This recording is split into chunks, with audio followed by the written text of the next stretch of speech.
बर्तमान समय पाणीपाग विभाग पक्षर मिलता लाटेस्ट खबर अनुजाई राज्य में कमिब शीतर लहरी बढ़ तापमात्रा।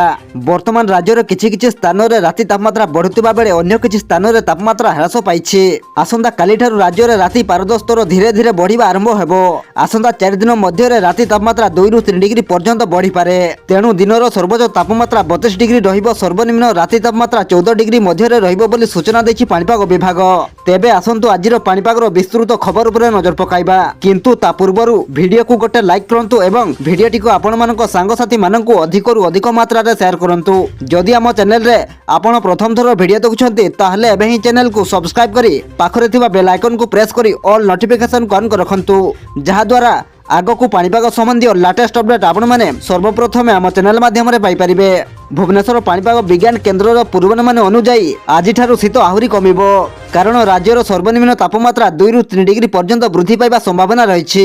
गत 24 घंटा मध्य घु उदयगिरी में पारद 4.8 डिग्री रेकर्ड होता बेले फुलबाणी में 9.5 डिग्री, झारसुगुड़ा में 9.6 डिग्री, राउरकेला में 9.5 डिग्री, सिमिडीगुड़ा में 9.4 डिग्री, भुवनेश्वर में 13.4 डिग्री एवं कटक में 13 डिग्री रही।